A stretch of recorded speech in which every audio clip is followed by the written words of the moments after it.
And minor piece endgames tonight.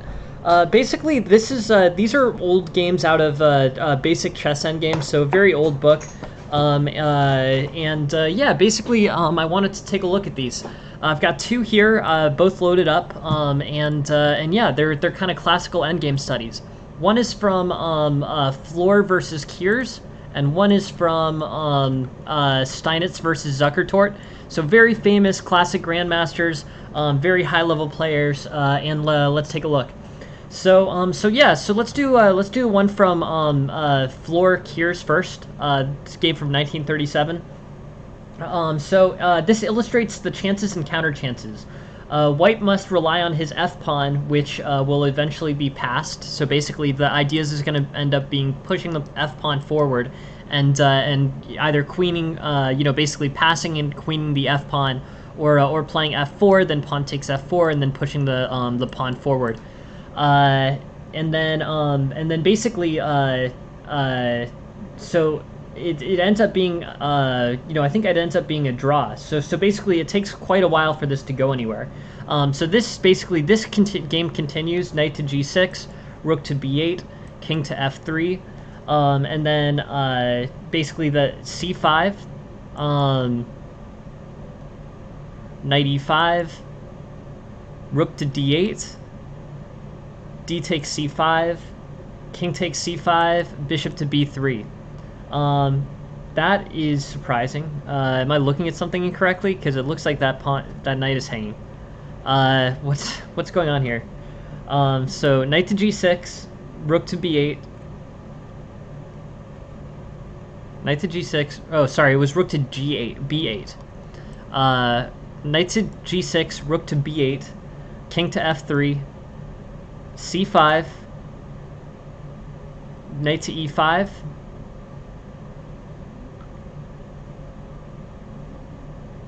rook to d8, d takes, king takes, bishop to b3. Okay, so what are the themes here? So basically, in this situation, this could potentially be a point of attack for this queen. Hey, good evening, Aphelion. ACM Aphelion. First, I want to, I did this on the Discord, but I wanted to congratulate Aphelion. Aphelion has gotten his first FIDE title. It's a FIDE Arena Candidate Master title. But it's a title. People work at chess for very long periods of time trying to get titles. The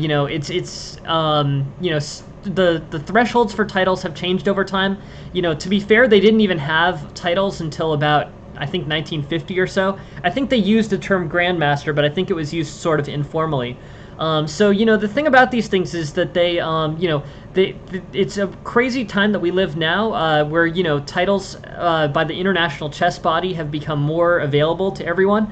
I just got mine last week. I got the AGM title myself.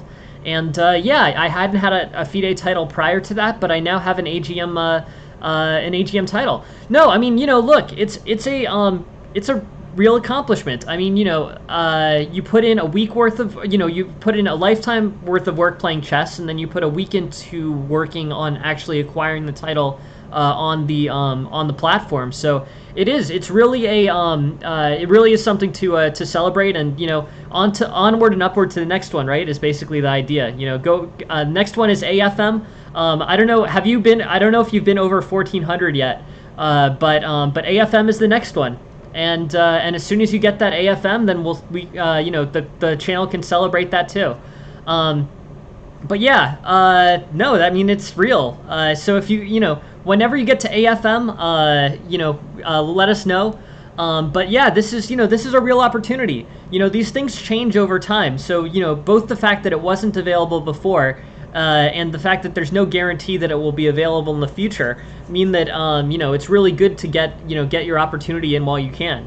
Anyways, I got my AGM. Aphelion got his AFM, and we're both FIDE titled players from now until basically for as long as FIDE is a thing, which I expect it to be for a while going forward. So yeah, we are now both FIDE masters of some kind, and yeah, congratulations. Wanted to acknowledge that.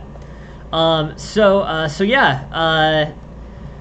rook to b8, king to f3, c5, knight to e5, rook to d8, d takes c5, king takes c5, bishop to b3, rook to e8, knight to d3, king to d6, knight to b4,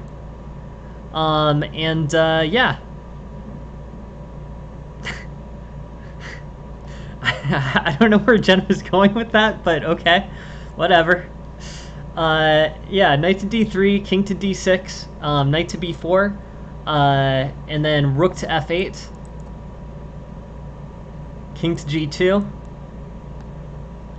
rook a8, knight to d4,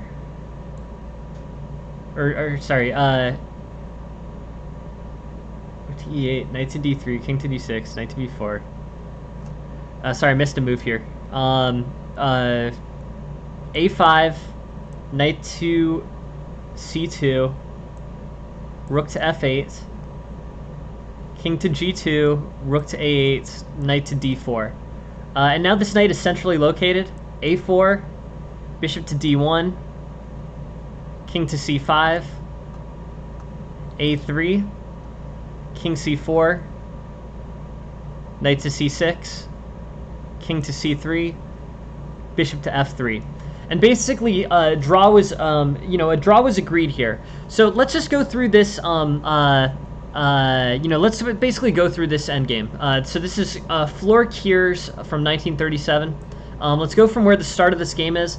What are the ideas? White's ideas are probably going to revolve around getting his f-pawn passed. So moves like f4, pawn takes f4, pawn takes f4, and pushing the pawn forward probably to f8. That's going to be the goal for White. So if you kind of go through the idea, basically says White must improve his position before he can make any winning attempt. Black's prospects, on the other hand, lie first in his passed h-pawn. That's this one. And second in securing a passed pawn on the queen side. The first of these is more defensive than of more defensive than offensive value, for White can easily blockade that of a pawn. So basically he's saying that White can get in front of these pawns, stop the movement on the queen side.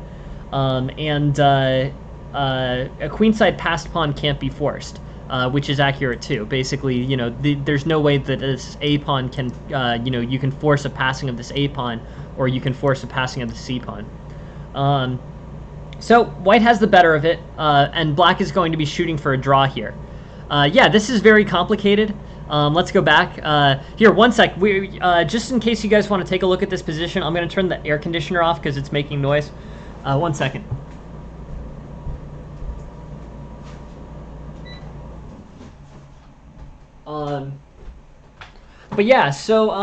So basically what it's saying is White must rely first on his f-pawn. White can basically force a passed pawn with his f-pawn. That's the main concept here. Is basically this f-pawn can be forced, whereas basically this king can never be a blockading piece for this f-pawn as it advances, but this king can be a blockading piece for the queen side. So basically, Black has no ability to pass a pawn on the queen side. So if the king goes over and blockades these pawns, then White has a better situation and can push his pawns forward and use the pieces to try to secure the advancement squares for this pawn on the f file. So f4, pawn takes f4, pawn takes f4, and basically this pawn's going to be kind of pushing forward. The king should blockade the g and h pawns, is the goal. So, anyways, knight to g6, rook to b8, king to f3, c5, knight to e5, rook to d8, and so far I'm a little bit surprised. I would have figured that that White would be pushing more aggressively on the f pawn. So that the main summary of the position is that the f pawn provides some big advantages. Basically, the f pawn's going to be the only pawn on the board that can advance, but without the queen side, or basically it's the only pawn on the board that can successfully advance, but can't be blockaded by the opposing king. So these pass pawns, have the big shortcoming that this king can quickly get over and make threats on them. But yeah, so I think white needs more of a setup to start pushing that f pawn. That is probably right. Just objectively speaking, and because the grandmasters have calculated this out. But that's the main theme of this game. I think we can kind of recognize it. So if you're coming up with a plan in this situation, basically what I think you're right, Aphelion, and I think what White's trying to do is trying to play knight to g6, and then have the knight on g6 defended by this bishop on c2, and then this knight to g6 controls both the f8 square, which would be a resource for this rook to defend, and also controls this f4 square. But basically, two out of the five or so squares that the white that the white f pawn needs to queen is now controlled by this knight. Most importantly, f8, so that the rook can't play on the f file anymore. So knight to g6, knight to g6 here, and then this rook is forced away from the defensive f8. The most ideal defensive square for this rook on f8 this rook would be on f8, defending against this f pawn. But with knight to g6, white has permanently secured the queening square. That's what's really important there. So I think that's what he's going for. After that, king to b8, rook to b8, and then again he's not immediately pushing the pawn. So if you get too accustomed to blitz or bullet like I do, basically you're kind of looking at this position and you're like, all right, well the pawn has this track to kind of go over and get a queen, right? I mean, and that should be very good for white. But I guess what I'm saying here is that basically, basically the GMs who have more foresight and less rush thinking, Floor in this position, he plays king to f3. So as opposed to immediately pushing the f pawn, he really goes through the steps of first securing this this f8 square. So step one, secure the f8 square, and basically black is on a less comfortable defensive square on the f file against the passed f pawn. And then second idea, the king plays to f3, then g4 and h5, and blockades or threatens the pawns on the king side. Like the book says, basically there's no threat of black securing a passed pawn on the queen side. Black's just kind of pushing forward and is going for is going for first the blockade, and then potentially to start taking these pawns and if he can use his king to make this f pawn passed, white is certainly interested in doing that. So where my question comes in is here. I guess basically what I would think to do here, so on c5, I would think pawn takes c5, king g4, king h5, and then threats on h6. That's what I would think. So I'm a little confused by knight to d5 here. I don't think they go over the c4 move. C4 I think looks interesting. I mean, basically there's this whole big passage in this book about how they didn't make knight d7. Okay, yeah, knight d7. That's why it happened. So basically this is another one where they kind of do these very subtle transpositional moves. But yeah, look, I was thinking, why doesn't black just play why doesn't white just play king to g4 here? That I don't have a great answer for. I would have to spend more time on it. But here basically, this knight is threatening d7. So the knight goes to e5, threatening d7, and realizing that black is going to have to move the rook. So the idea that I had in mind, c4, is met by knight to d7. Instead, the rook plays to d8, and now this pawn clears. So I was like, why isn't, in c5, why doesn't white just take the c5 pawn? Like, why are you risking letting black get a passed pawn here with c4?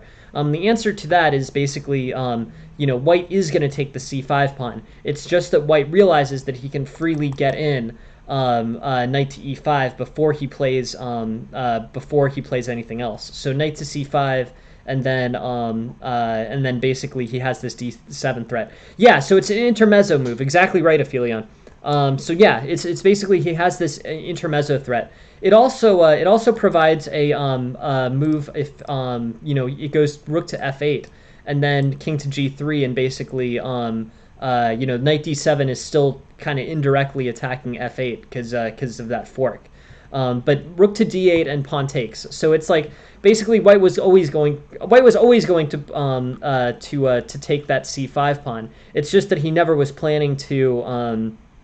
So he's always planning to take that c5 pawn. It's just that he realized that he could get knight to e5 in first, and play that play that as an intermittent move.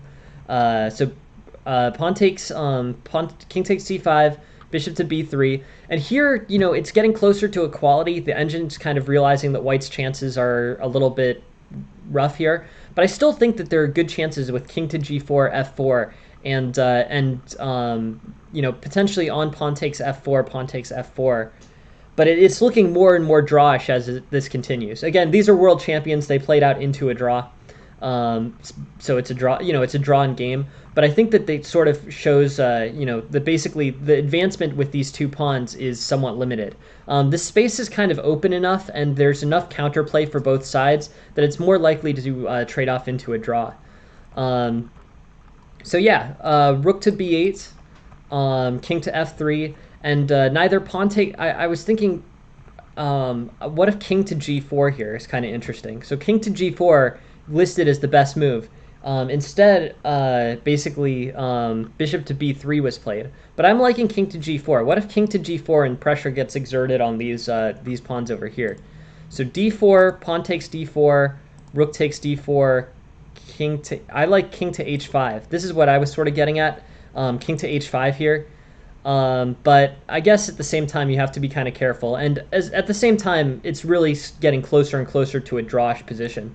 So they're kind of looking like, how does this simplify out in a Grandmaster game? It's a draw at the end of the day. But there's a few important thematic points. So the first one was knight to g6 is a pretty cool move, actually. First, knight to g6 can be played with tempo because it threatens the rook. But secondarily, it defends this f8 square, which would be the most natural defensive square for this knight. Now white can cleanly push f4, f5, f6, f7, and and that becomes an idea at least.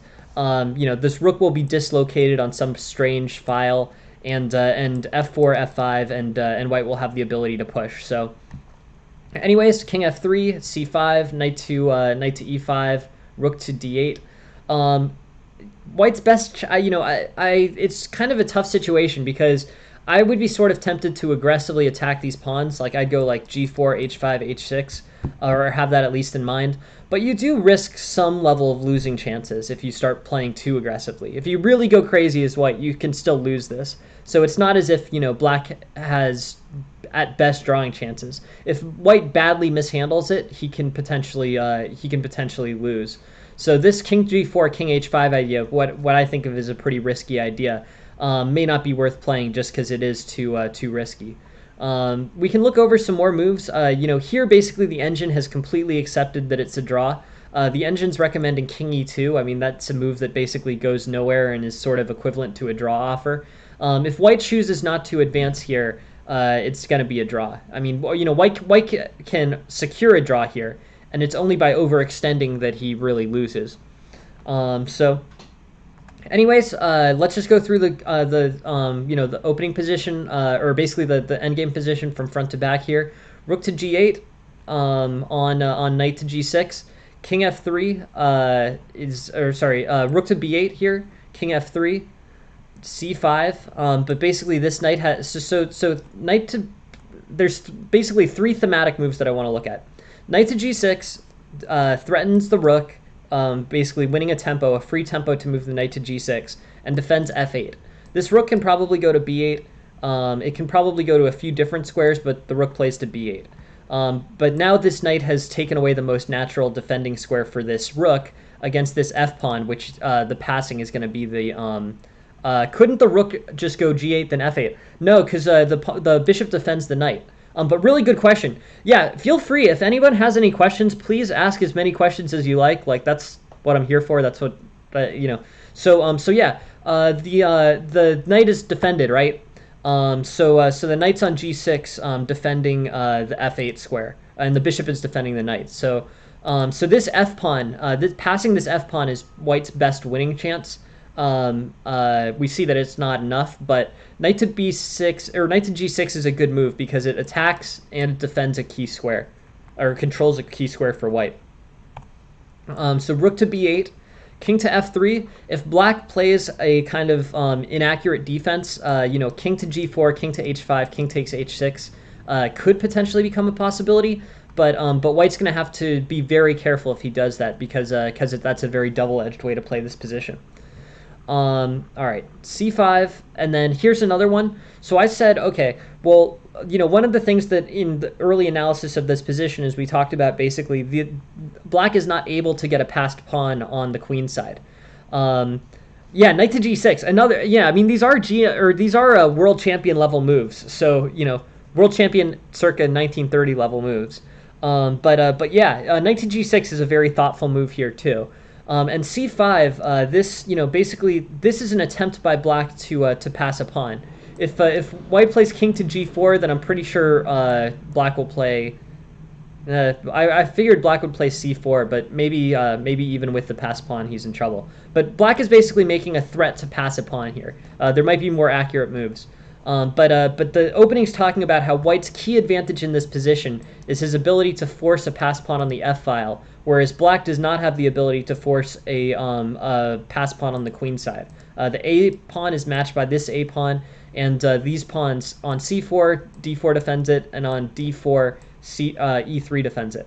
So the pass pawn for black is on h6, but black can or white can successfully blockade that. So c5, knight to e5 is basically a move that is another intermezzo move. White can't really allow c4 comfortably here, but what he can do is he can get the knight over to e5 with tempo. Here, rook to f8 I don't think is playable. If rook to f8, then king to e2, and this knight's going to have a solid threat on, this hangs a pawn. So this is actually really important to understand. Two bishops is always better than two knights. Good question, Alexandre. In pretty much all endgame positions, a bishop pair is going to be better than two knights.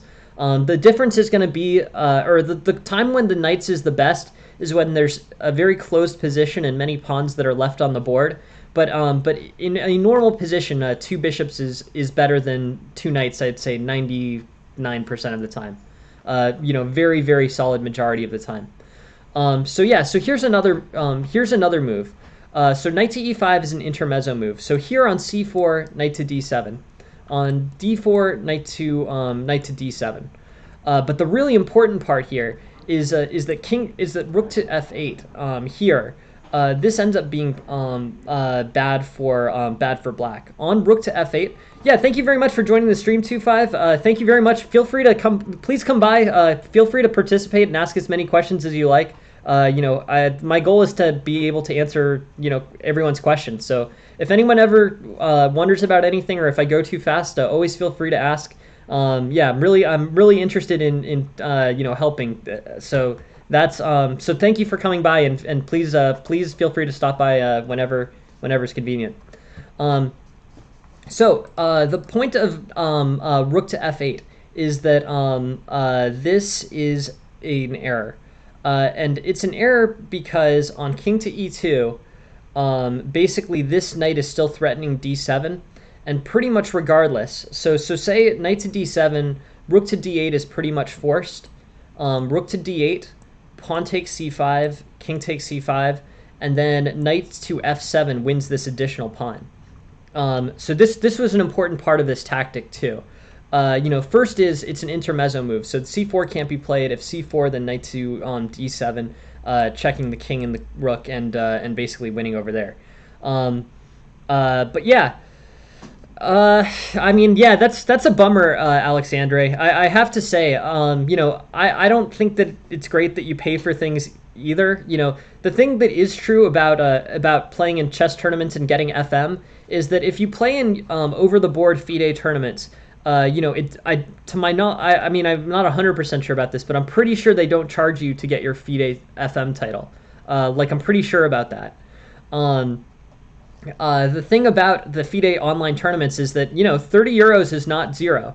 I wish it was zero. It would be better if it was zero, but it is a FIDE title. So the thing about it is the way that I looked at it when I got my FIDE title is I was like, well, I could play a whole bunch of FIDE tournaments and gradually raise up my rating, and that would probably cost hundreds or thousands of dollars, right? Or at least in the U.S. it would cost hundreds or thousands of dollars to really pursue that. But comparatively, getting a FIDE title for 30 euros or whatever, or for me to be completely fair, it was 85 euros. It was, or no, it was 75 euros. It was $25 for the subscription, and then it was 50 euros for the title. I mean, I agree. I wish it didn't cost anything either. But in terms of quick ways to get a FIDE title, it's pretty good. And I don't know. I mean, I don't know how long. It hasn't always been like this, so I always worry about those types of things, like being temporary. But yeah. Anyways, that is a bummer. That is a bummer, Alexandre Luis. I wish that it was free. I think all chess should be free, but I have more ability to control the lessons model, I think, or the lessons market. Anyways, so knight to g6, threatening this rook on h8, and then white gets this intermittent move. Yeah, I mean, to be fair, it's 25 euros plus. I mean, 25 euros isn't nothing. Is the main point. But yeah, it is a bummer that there's pricing on it. Anyways, so c5, knight to d5, and basically this is an intermittent move. If c4 is played, then knight to d7. If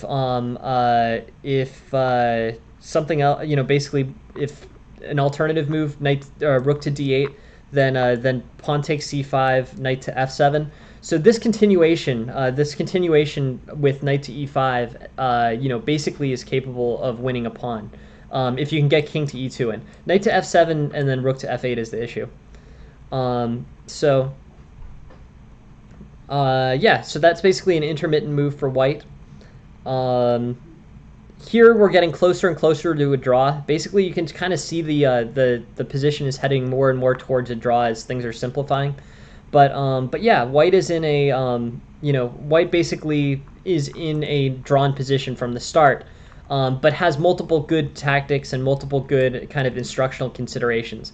Knight to g6, defending the most natural square and attacking the rook at the same time. That's just a good idea to get in. You can do that freely. And king to f3 as a blockading resource for the only pawn of black's that can actually do anything. That is that is different. I don't know. To be quite honest, I guess I'm sort of in favor of, I'm sort of in favor of making chess completely free for everyone. There's nothing that makes, it's basically, if chess lessons can be free and available to everyone, and if the only reason that chess lessons cost money is because chess teachers need to make money, that doesn't really seem like a very good model in my mind. I mean, basically, if it's free. So that's my opinion on that topic. If chess lessons cost money, not because it actually costs money to produce chess lessons, but because it costs money to support the teachers, then you're not really doing the chess lessons for the student. You're doing the chess lessons for the teachers, and that doesn't really seem correct to me. Because we don't have to. We can make this knowledge completely free for everyone, and I think it's kind of morally obligatory that we do. I don't think it's right that yeah, no, I mean, but I don't but on the topic of chess lessons, I don't really think that it's right that hey, thank you very much for the follow, aka, I appreciate it. Thanks for joining the stream. But yeah, that's my thinking on that is if we can make chess lessons free and available to everyone regardless of financial resources, then we should do that. And with free lessons, we can say, all right, regardless of where you are or where you're from, or what your financial background is, we can give you free chess lessons of a very high quality. We're lucky enough that technology allows us to do that at this point.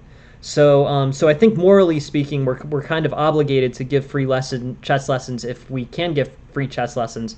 Otherwise, we're harming people in economically disadvantaged positions. That's my thinking on that. It's a very good question, Bananarino, and these things are complicated, but it seems very unfair to me that basically you can get the kid basically what it looks like in the United States, unfortunately, is that kids from very well-off backgrounds can pay for very expensive chess lessons, and kids from less well-off backgrounds either can't pay for chess lessons or can't pay for chess lessons of nearly the same quality. And that to me is not right. If you can fix it, I understand the way that the world works, but this is actually a problem that we can fix. Like I'm a national master, I give free chess lessons, and there's many other national chess masters who can give free chess lessons. So that one we can fix, I think. So that's the project that I'm working on. Yeah, I mean, I'm not a huge fan of that either, because then we're sort of paying. I mean, again, you guys are kind of getting into my philosophy on this, but I don't think it should be taught in schools either. I think it should be taught online for free. I don't think that either the government should spend money on it or individuals should spend money on it. The answer is we don't have to spend money on chess lessons. We can give chess lessons completely for free online to as many people as want to take them. So both, spending money, having the government spend money on it, or having individuals spend money on it, either of those seems unnecessary to me. So that's where I am on this topic. I would just say we don't need that, so we can just make sure that people get the education. Well, no, I guess what I'm saying is, I would say in this, the one that I know specifically is particularly chess. I mean, I know chess. I know I can give a chess lesson of a very, of a high quality. I have a good background in this. I don't know about the other classes or the other, classes that you can take in school. But what I'm saying is, chess lessons can be free and available to everyone. Okay, we can have this stream every day and scale it to as many people as are interested. So I don't think anyone needs to get paid to be a chess lesson. I think the number of chess teachers is a very incorrect number. I don't know if there needs to be one chess teacher, but there can probably be 50 GMs who teach and give free streams. And that and replacing the inefficiency caused by having 10,000 chess teachers with 50 extremely high quality chess teachers, that is that seems like something that's beneficial for the world. That if we can give those chess lessons for free to people, then we should do that, because if we're restricting chess lessons to people who can pay for them, that's questionable too.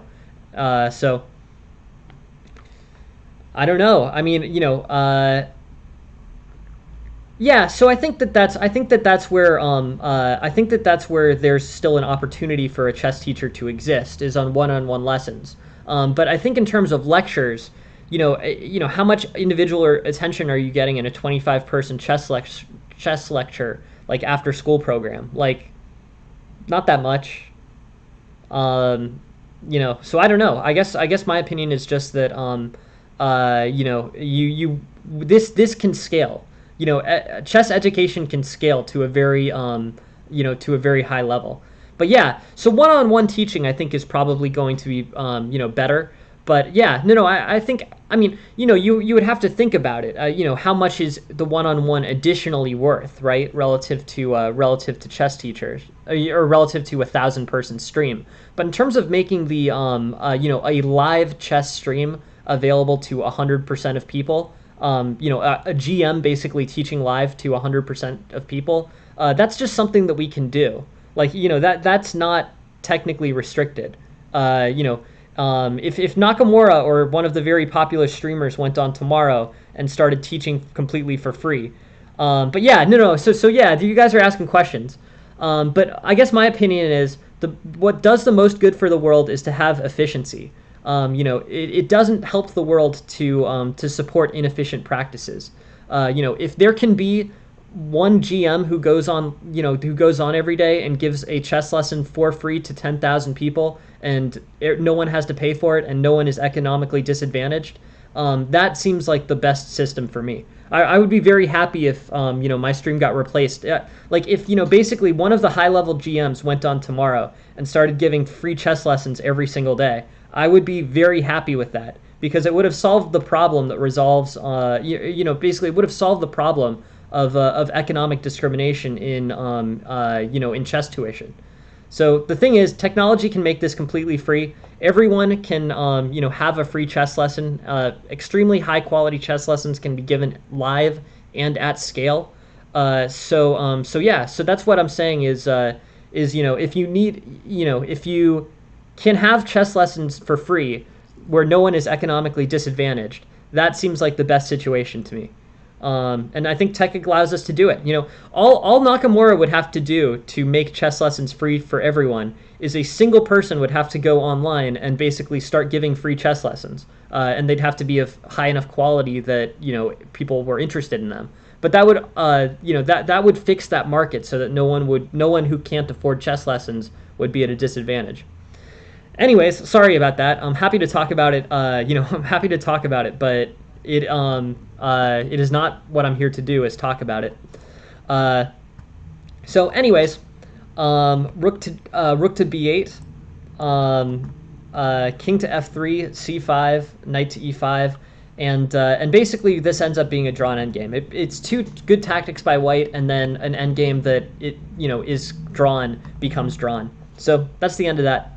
Interesting. Yeah, let's take a look at the next endgame. I have two endgame studies here. This one, let's go through a little bit quicker, and I'll try not to get sidetracked. But yeah, so this is basically black to play, and white wins this game. Unlike the last one, this isn't a draw. Basically white can play g6, f6, rook to b8. I mean, there's definitely opportunities for white to kind of advance this. So let's look at what happens in the game. Bishop to g7, to me that looks like it immediately hangs the piece. Yeah, on f6 here, on f6, I guess the issue, okay, so here's the interesting point. So this is basically the point of the study, is black is actually playing with this, with this fork here. So g7, and then pawn here, that looks like it hangs a piece, but it's actually a blunder, right? Because bishop takes, pawn takes, king takes, and now you have king and knight versus rook, and that's a draw, right? So trading two pawns for the piece here is not actually a good outcome for white. White needs to basically trade one pawn for the piece, and he's going to use tactical means to do that. So bishop g7, bishop to g7, king to g4. Bishop to c3, rook to b3, bishop to g7, but at no point here can white play f6, because basically if white plays f6, then the bishop's going to sacrifice for both pawns. Rook to b3, bishop to g7, king to f4, so the king is moving around and going to try to approach on this side. Bishop to h8, king to e4, bishop to g7, rook to b6, bishop to c3, f6, and interesting. So this is what happened in the game. This is just want to really make sure that I'm getting this correct, but this is what happens in the game. Let's see if we're going to have to take a look at this engine line, because this is what happened in the game, and I'll play out the full line before we look at this. But knight to g6, rook to b7, king to e6, rook to g7, knight h4, rook e7 check, king to d6, rook to h7 threatening the knight.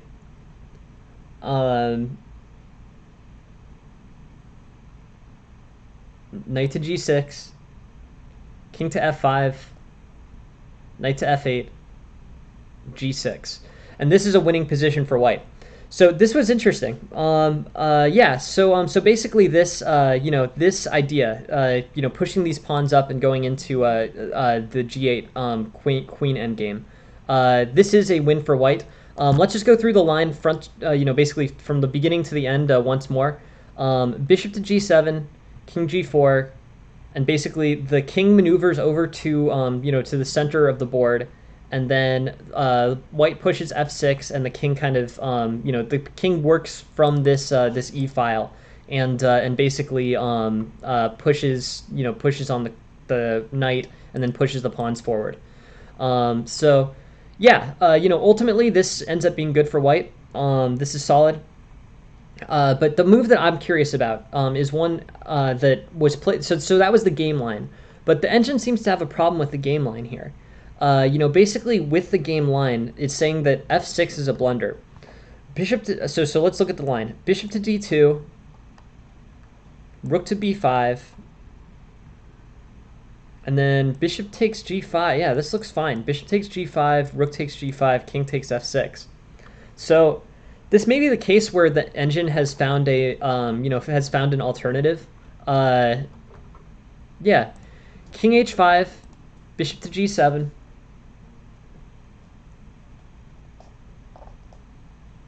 King g4, bishop c3, rook b3, and basically white's sort of pushing. Basically white's pushing to try to win this by centralizing his king and getting ready for a pawn push. But yeah, bishop to g7, rook to b6, bishop to c3, f6. And f6, yeah, this is what happened in this this is a world champion game. So here, yeah, bishop to b4 does seem to cause some problems, right? Unless I'm missing something. Bishop to d2. So on bishop to d2, pawn takes e7. Let's look at this line. Bishop takes g5, and the rook's going to end up trading against the bishop. Okay. f6, rook to f7, king to e6, and yeah, white's way better. White's way better after knight to g6. But the move here for white, and the difference is about 10. This is a very classic old game. I only look at very old games on the stream. But yeah, or sorry, very old studies on the stream. But yeah, this is Steinitz versus Zuckertort in 1886. But it's a very old classic endgame, and yeah. So f6 is, but this is what happened. So we're looking at the game line here. So basically, with the game line, the white rook pushes that knight off of that file, and the white king takes f5 and pushes the pawns forward successfully. The really key parts of this endgame are trading off this. Basically f6 was never available. If f6 is if f6 is played, then this bishop trades for both pawns, and you have this rook going up against this knight, and you basically have a rook versus minor piece endgame and a draw there. So that drawing resource is going to be there for black, trading the two pawns for the trading the two pawns for the piece leads to a draw. So white needs to advance the pawns and not trade off two pawns for a piece is the main point. But what I think is kind of interesting here, and I am confident, this is the, you could find this online. I'm sure that, this is a thing here. Basically this, old endgame. So this is, Steinitz, Zuckertort, 1886. I think they missed this continuation. Let's just look on the internet. All right, so there's a big story or whatever. These games I'm pretty sure are going to be annotated. And this is the 13th match game. So this is the game. I was hoping to get an annotated strategy, but it looks like there's an improvement. The engine finds an improvement on this. 1886. I don't know. I think that was the year baseball was founded. What year was baseball founded? Ah, 1869. Yeah, 1885. Exactly. Um, nah. Let's see. Major League Baseball founded in 1886? Nah. All right, maybe not. Um, for some reason, that's yeah. I don't know what happened in 1886. I probably should. I'm sure many very relevant things happened in 1886, but I'm not intellectual enough to know. So yeah, so here's this game. This is the game off of chessgames.com. 1885. I'm good with that. Uh, so bishop to g7, king to h7. No, I like it. Yes, it did. That is very that is I think that's funny, Aphelion. I like it. Um, but what's weird about this is that they went in a totally different line. Ah, so it's this old books analysis that's messed up. Okay. I thought I was looking at the game line, but the actual game line, the book finds what it thinks is an improvement on the game line. The game line ended up being a pretty easy win for white. So let's actually look at what happened in the game. This takes us in a completely different direction. The game line basically thought it was putting up a better line for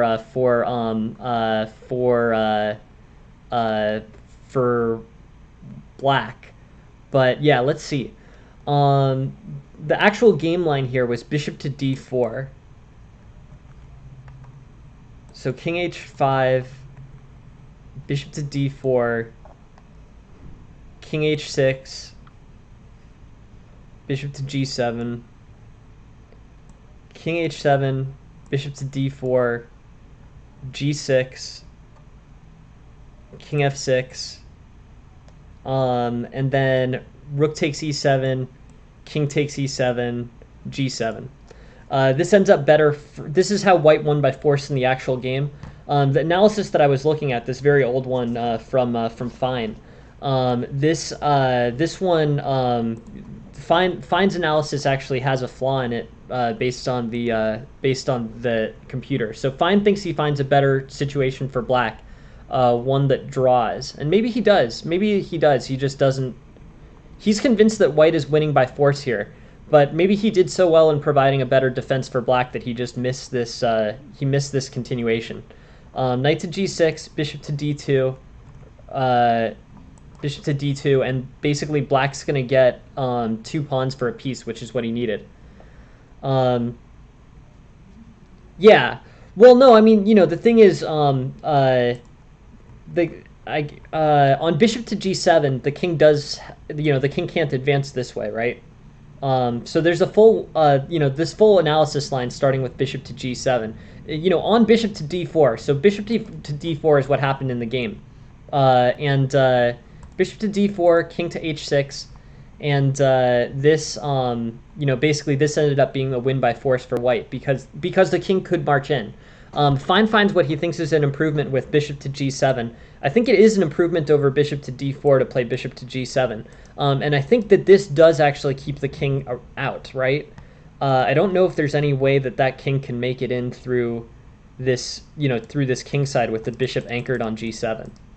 So the whole point of the analysis was that there was an improvement, basically there was an improvement there. Bishop to g7 over bishop to d4 because bishop to g7 doesn't let the king in through the h file. But yeah, I think it still ends up being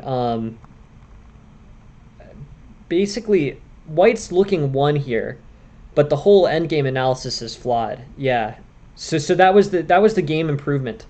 But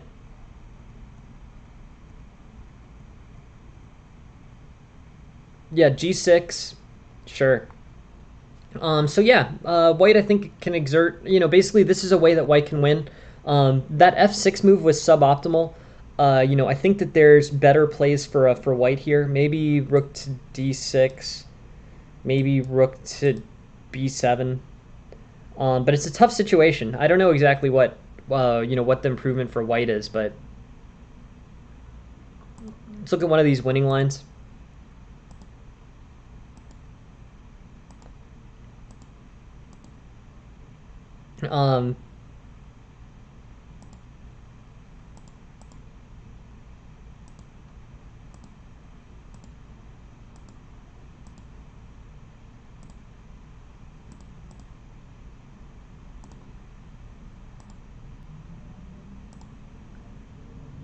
But yeah, white ends up better. Anyways, very interesting endgame.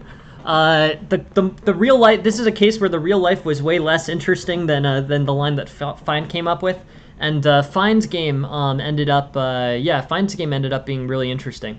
So, anyways, two endgame positions. They basically showed different maneuvering strategies. The first one had some very instructional knight moves, a good way of the knight blocking off of good defensive squares for the rook, and then a cool intermediate move.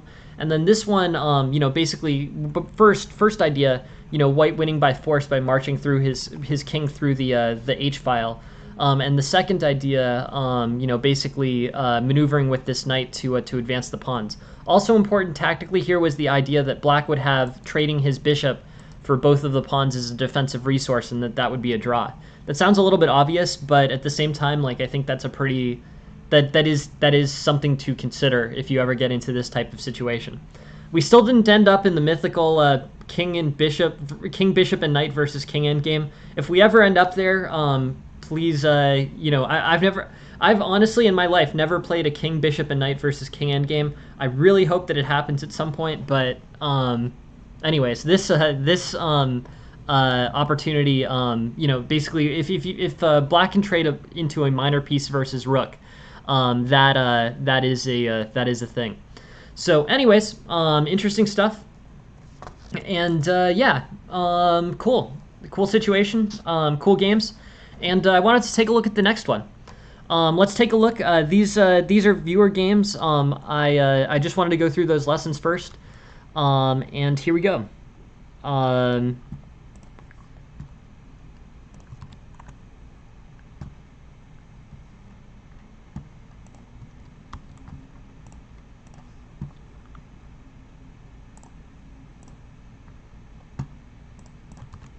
All right, let's take a look. D4, D5. This is TK's game. Thank you very much for sending all the games, TK. I haven't. I was pretty busy today, and I had my digital marketing class tonight. So I haven't gotten a chance to really get onto the Discord and confirm all the games. But yeah. So C4, E6. Basically, black plays. Queen's Gambit declined. This is the orthodox variation if C6 isn't played. Knight to C3, knight to F6, bishop to G5. All very, basically mainline stuff. Knight to F3 is slightly more common than E3. Knight to D7, bishop to D3. Bishop to D3 is a move that sort of validates pawn takes C4. I have kind of a weird taste on this, which is I like the triangle structures for black. I think that C6 is really a good, a good idea. Basically, this type of structure, where we have this lineup for black. This is how I always play. I will keep this structure probably later than I should. And D takes C4, is a popularly played move, but which I very rarely play. I try to just have a break with C5 or E5. And basically wait for that to happen. So, anyways, knight to D7, bishop to D3, D takes C4, but yeah, bishop to D3 is well down the list in terms of moves. So bishop to D3 versus rook to C1.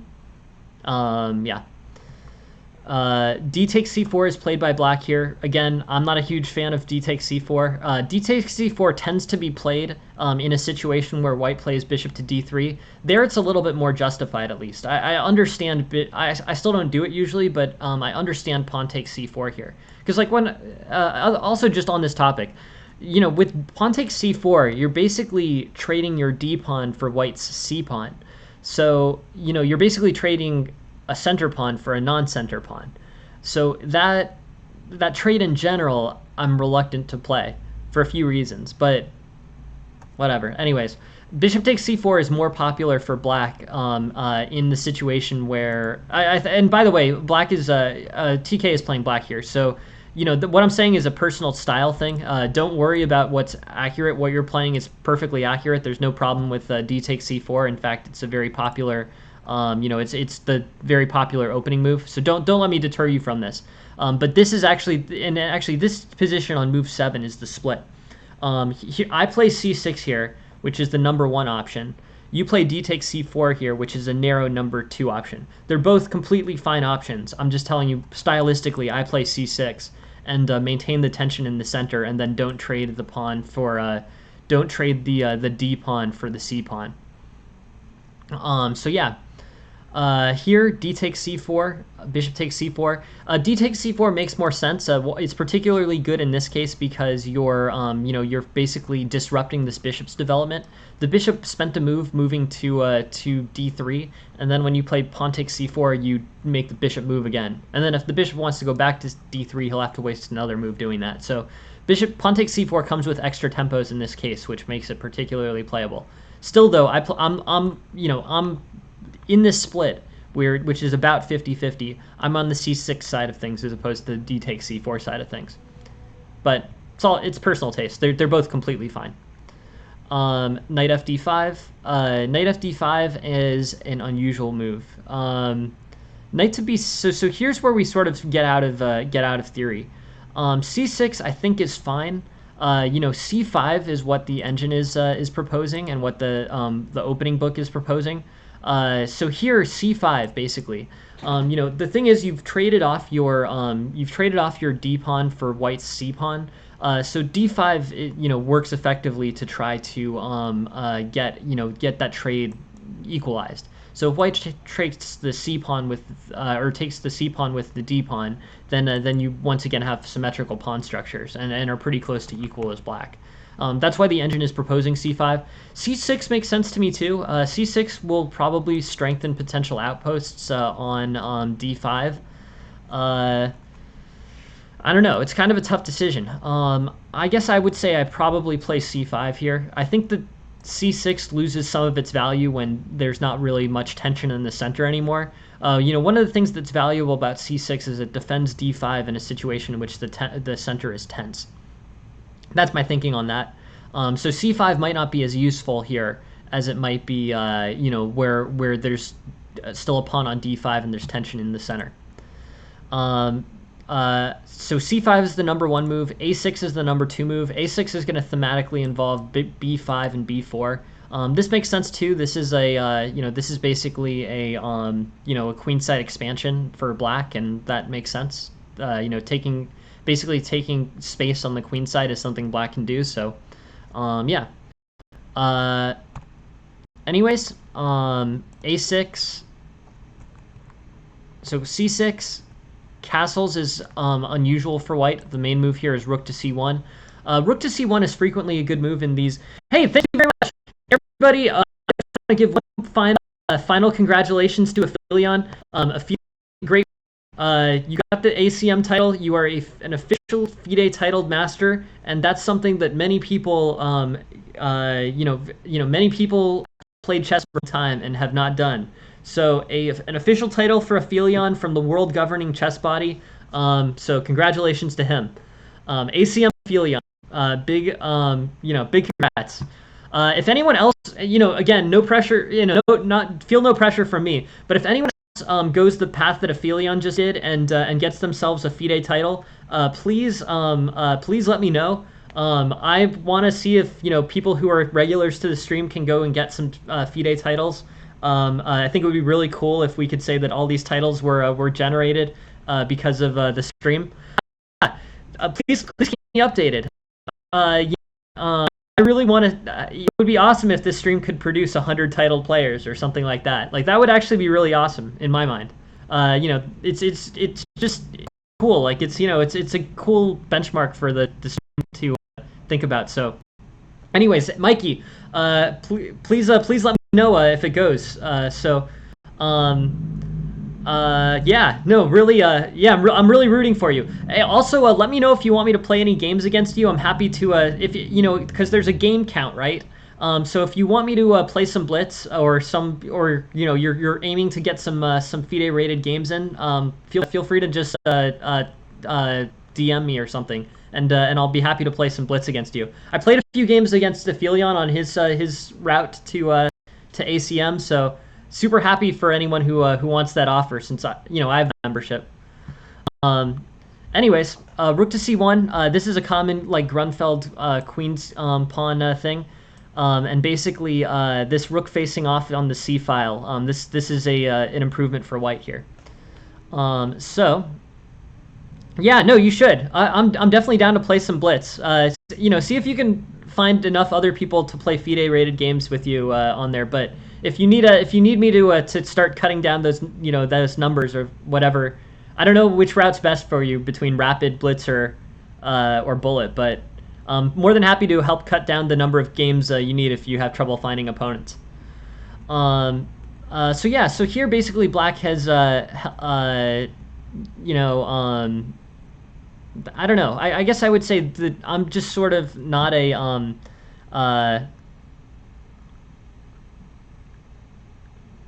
yeah, well, I mean, yeah, I'm always happy to play. Alexandre, I do simuls every Tuesday. Tuesday I do simuls, and this last week we had about 16 games going at once. But if you hang out and wait for Tuesday's stream, I can you can play me on chess.com in a simul if that's fun for you. But yeah, I'm always happy to play. I'm also very busy, but it's if I can make time for it, I will. So yeah, basically, I think black missteps here. I think c6 was not as good as c5. If you can trade off this c pawn for this d pawn, you've improved that situation for black. Also here, knight to b6 I think is not quite as good as some of the alternatives. Knight to d5 here, getting this post immediately makes sense. Bishop takes, queen takes, and this knight is posted on d5. The knight is not really very helpful on b6. This knight doesn't really need to be on b6. This knight is posted regardless of whether the knight is on b6 or not. So I think that a more natural route, and what the engine is proposing here, and what the opening book is proposing, is knight to d5, and then develop the second knight to f6. So here, rook to c1, knight takes, rook takes, e5. Basically, black's putting pressure on the center. This looks pretty good. D takes, knight takes, knight takes, queen takes.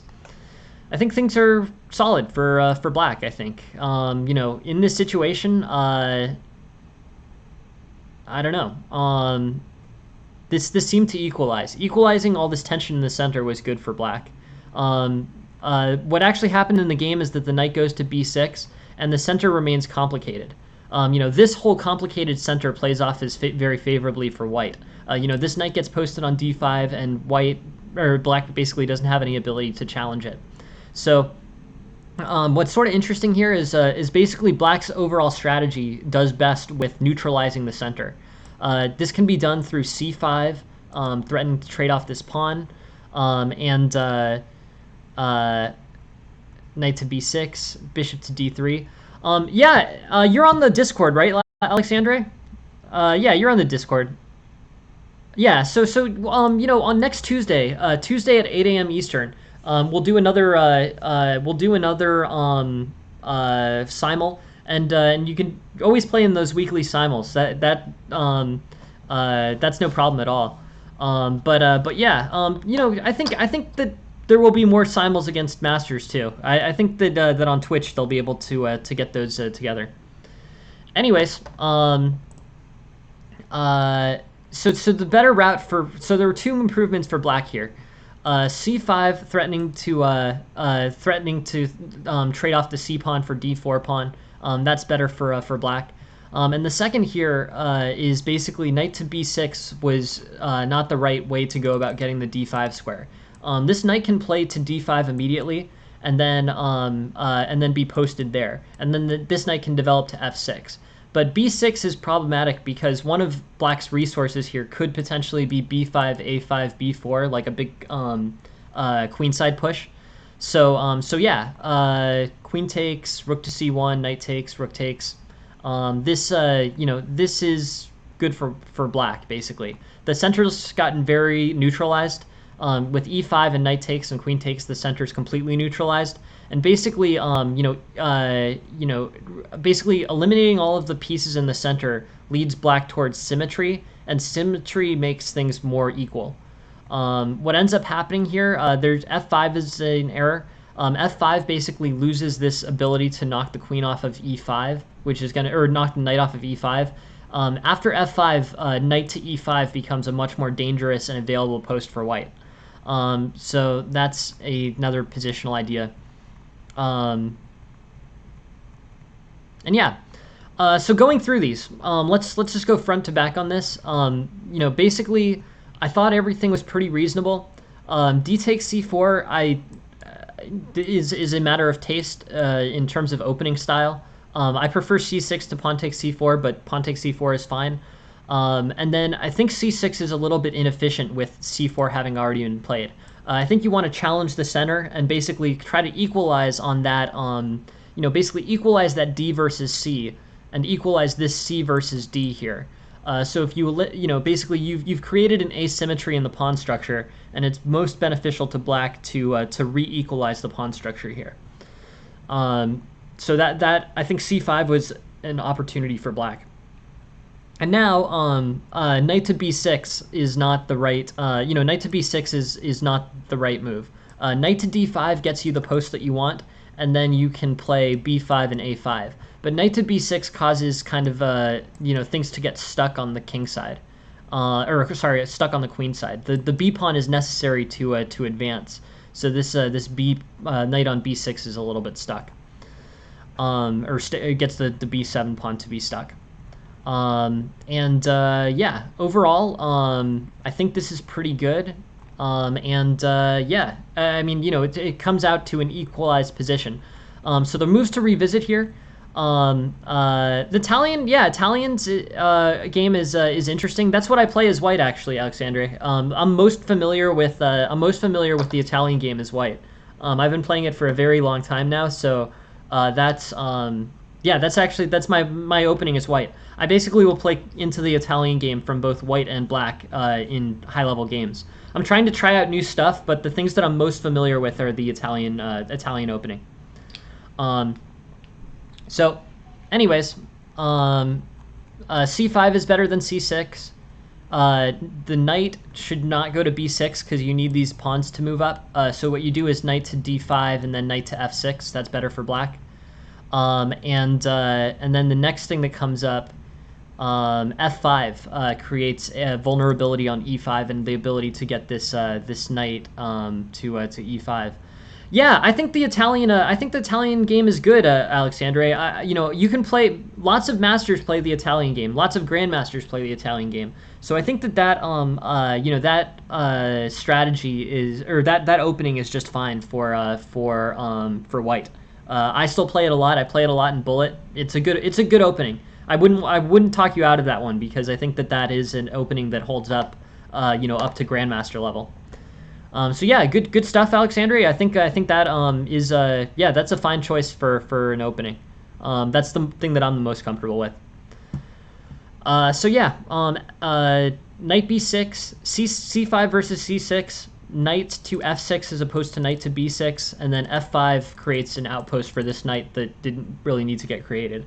So those are your improvements, TK. I hope that's helpful. Really good question, Flip Flop.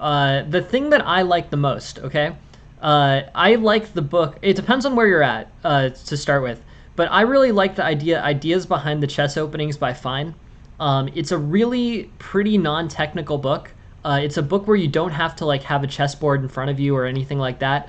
But if you really want to understand kind of the openings better, the ideas behind the chess openings by Fine, I really think is a good book, and it basically reads like a book mostly, and you don't really need to spend a whole lot of time. You don't really need to spend a whole lot of time, setting up a chessboard or whatever. You can just you can basically just play with that, and you'll understand openings at a fundamental level. It's often more important to just understand the ideas behind openings than it is to understand the exact opening lines. If you sort of know what's supposed to go on, and you sort of pair that understanding of knowing what's supposed to go on along with the common pawn structures in each opening, those two facts will get you a pretty long way in understanding openings to a pretty complete degree. That's my suggestion on that. So I really like ideas behind the chess openings by Fine. That's a classic.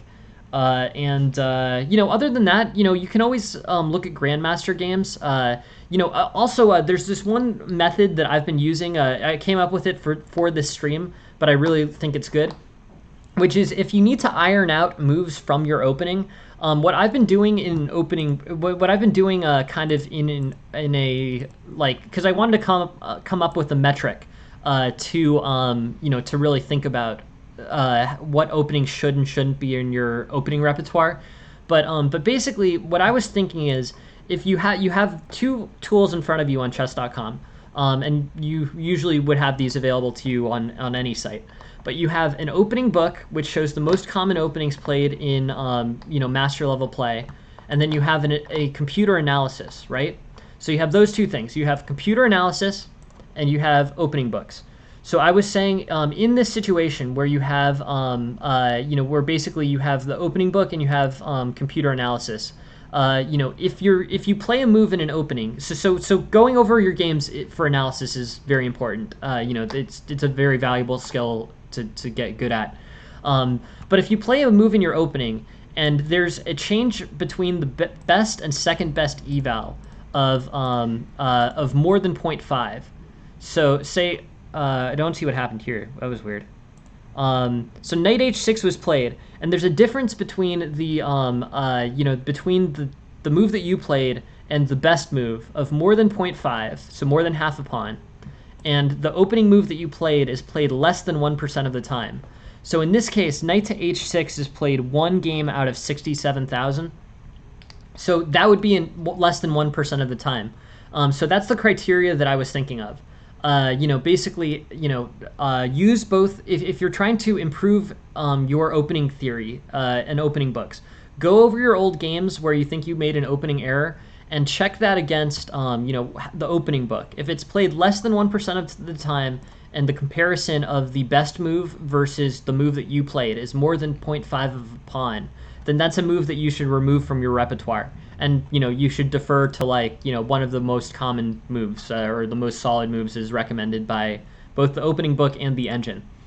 So that's another way of learning openings. That's something that I was thinking about for the stream of, how do you know whether you should be playing an opening move or not? That's the criteria I've been using. There's very few situations, if any, where I'm really convinced that that's the wrong approach. You're looking at both the computer, so you're basically looking at both, I don't know, like art and science or whatever. You're looking at basically two different things. You're looking at the tradition, which is the opening book, and you're looking at the computer, which is the most objective assessment. So if it fails on both of those two metrics, then I think you should switch out your opening move for something better. And you should sort of know to do that based on a game that didn't necessarily go too well for you. But that's how to improve your opening repertoire in your analysis, I'm thinking.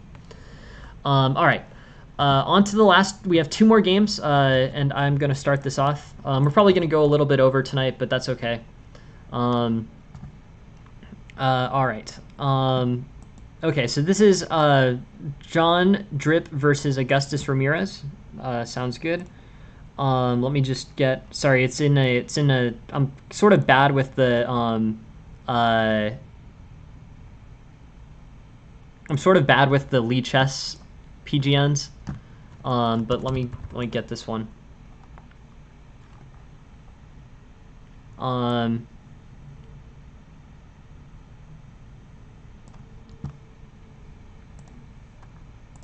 Okay.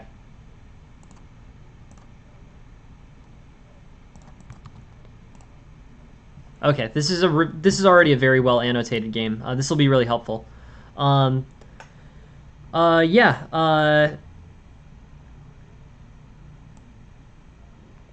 do I think of the? So good question. Good question, Cloudy.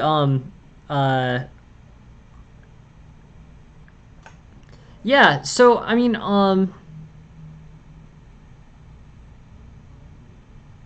Yeah, so I think Flip Flop. I'll get so Flip Flop. Yeah, the ideas behind the chess opening, super helpful book. It will definitely give you the general idea of what's going on in each opening. Sometimes those things get revisited.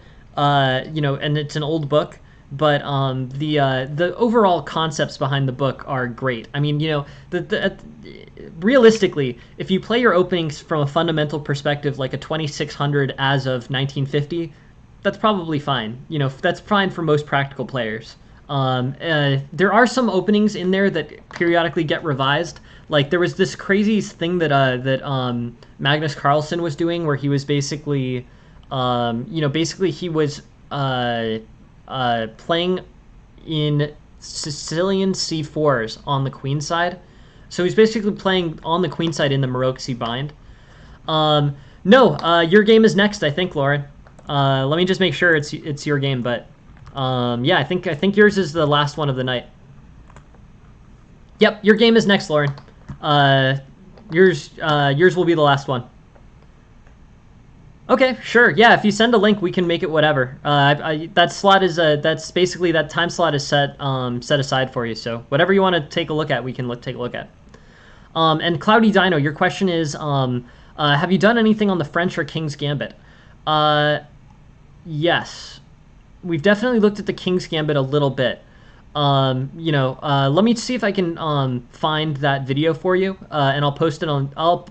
I've got a few things that I need to do on the Discord. Yes, I have looked at the French a little bit. I've definitely. I mean, I've looked at the French a bunch of times. I also have done 1 or 2 lessons on the King's Gambit. I'll see if I can find them for you. You know, the good thing about this is that 100% of my videos are on YouTube forever. So you know, it's. I'll see if I can find. I'll see if I can find one for you, Cloudy Dino. But all of my videos are on YouTube for as long as they're there. You know, they'll be up there forever. They're not labeled super well because I'm busy, but all the videos all of the lessons that I ever do are on YouTube, and the last 14 days are on Twitch, and then 100% of everything's on YouTube. Okay, so this is John Drip versus yeah, I gotta fix that too. Let me I'll send you the YouTube link. There's so many things where I'm like I gotta just kind of fix them, but here you go.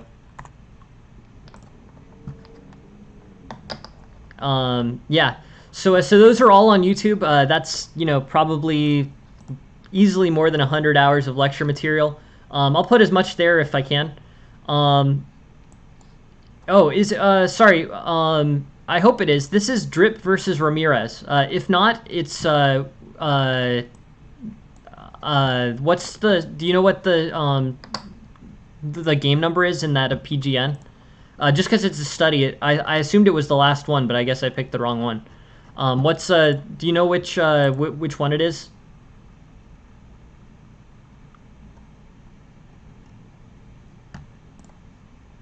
Yeah, sorry about that, Sourbaum. I've got ones against Fang 3416, and I've got some against Big Data 1969.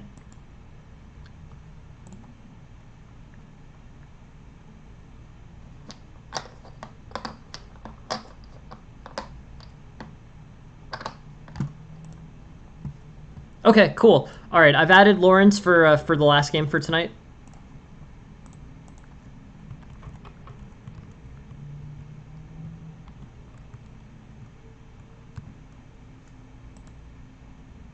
Yeah, no problem. No, thank you very much for sending it.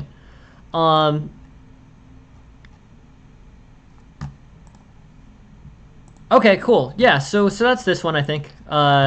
Here, we can just go through it really quick and you can confirm. That's unusual.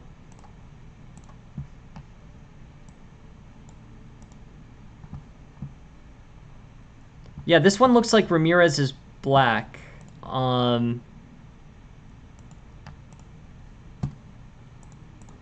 maybe I messed this up. Oh,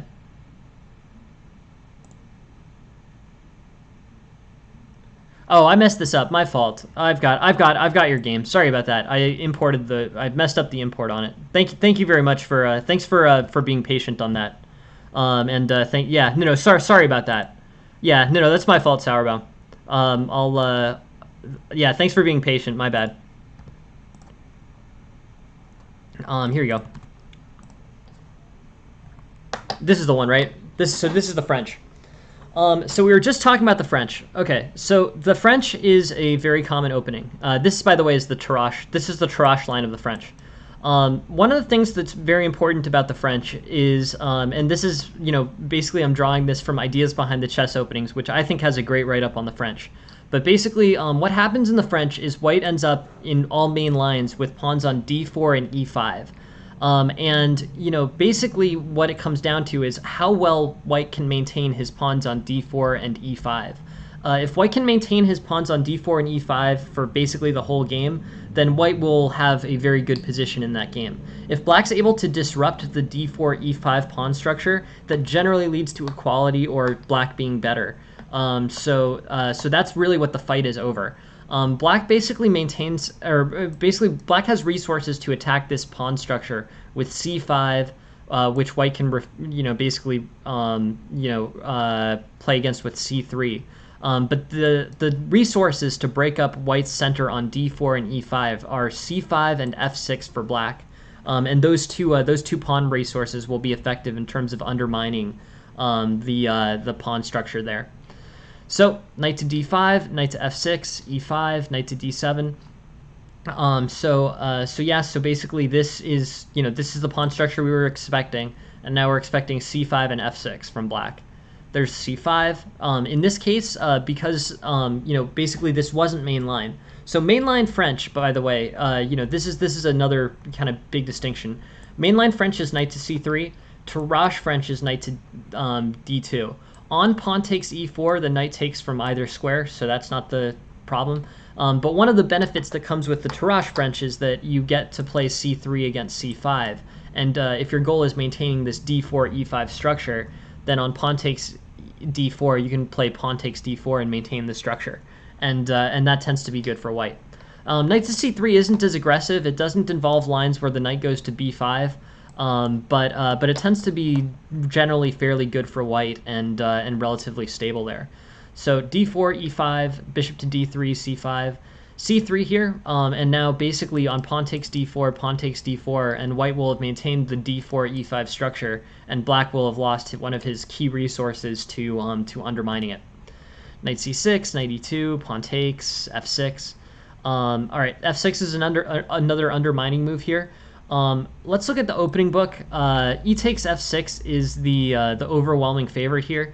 I guess it's late enough in the opening that white is okay disrupting this pawn structure. This d4 versus d5 and e6 isn't particularly bad. But sticking with the fundamental idea, f4 is also playable here. So Tarrasch variation I think is a good line. Lauren is a big fan of Tarrasch. One of her usernames is Tarrasch. But yeah, Tarrasch is a good line. Basically, it ends up in a pretty good situation for it ends up in a pretty good situation for white. It's just generally solid. There's no real problems there that come up for white. It's a little bit less aggressive, but is a very sound way to play the French. I don't know if f4 is playable. Let's take a look at the analysis. I've seen f4 is played in 50 games, but that doesn't necessarily mean that it's a very good move. Yeah, that steers the eval pretty hard against right. So that's funny. That's funny, Laura. So pawn to f6, pawn takes f6. This is white's best option. Tactically, it's white's best option. It does disrupt. Basically, it does disrupt this d4 e5 structure. But yeah, pawn takes f6, knight takes f6, and then d4 going up against e5. This should be okay. But yeah, you're absolutely right, Sauerbaum. F4 is not particularly playable there. Basically black has forced white to compromise this center. The most thematic move is f4 to maintain that center. But yeah, you're right. Due to tactical reasons, that's not good for. Eastern time, EST, Alexandre. So f6 basically forces white to abandon this d4 structure. Knight to f3 could be good. Castles could be good. Let's look at this. Knight to f3 is up about half a pawn. White's got a fine position. Even with that d4, e5 not being able to be maintained, white has a developmental advantage and no weaknesses. So overall, fairly good position for white. Knight f3, bishop d6. This all looks fine.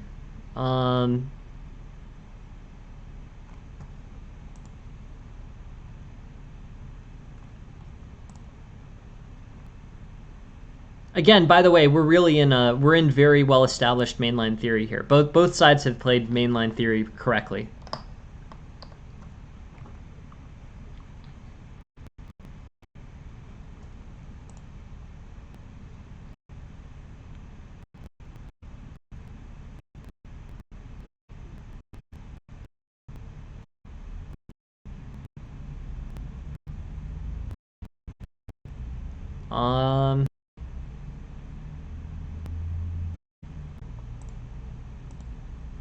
But yeah, Black's played this game very accurately.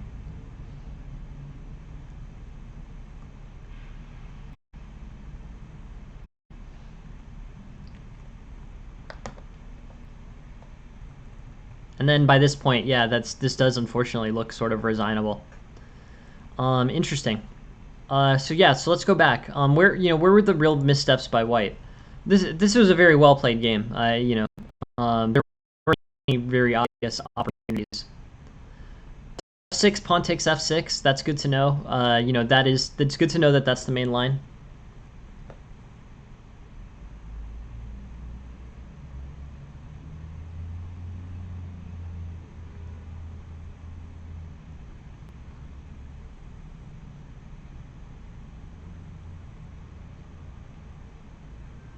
I think rook to f6 is an error for black.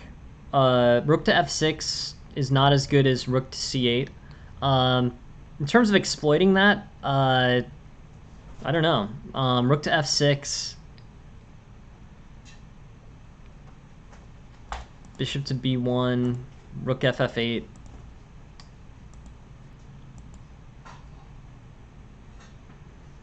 Yeah, so I guess White makes that rook to f6 a bit useless by by pushing on the queen side here. So rook f6, and then the engine line is so here basically after rook to f6, the engine determines that the best play for White is to start putting pressure on the rook.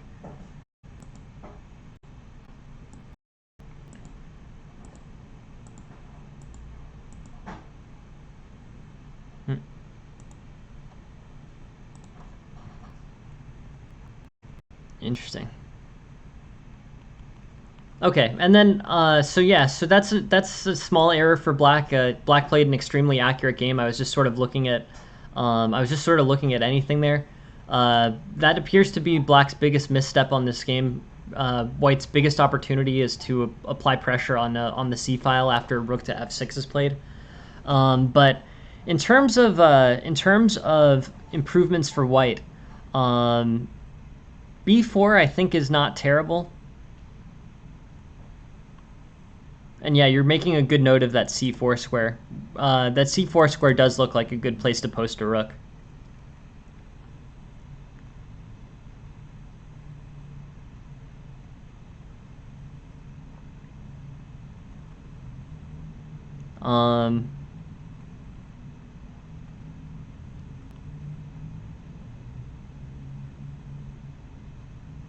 After rook to f2,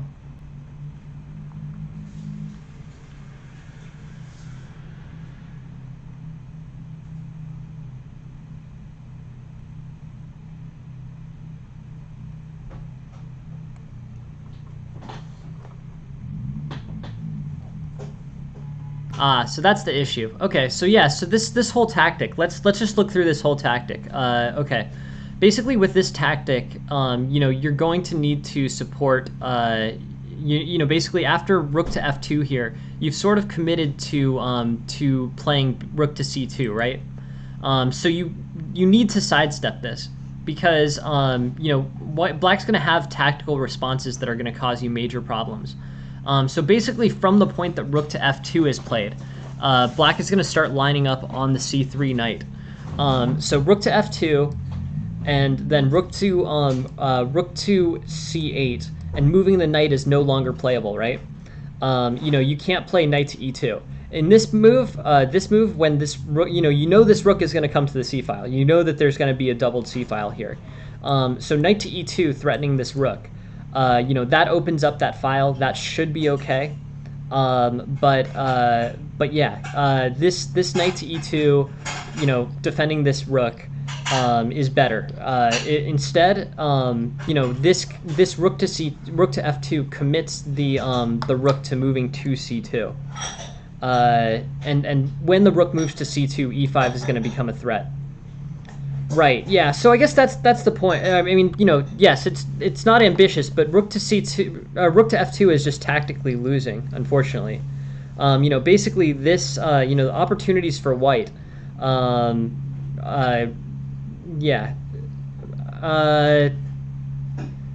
I don't think you can save it though, because here, you're playing. So let's see, rook fc8. And now, yeah, rook ff1. Yeah, no, it's very interesting. Complicated position.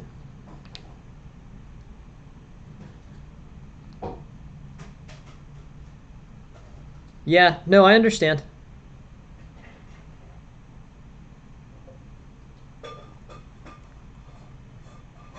You saw the threat. You saw the threat of bishop f5 immediately after moving rook fc2.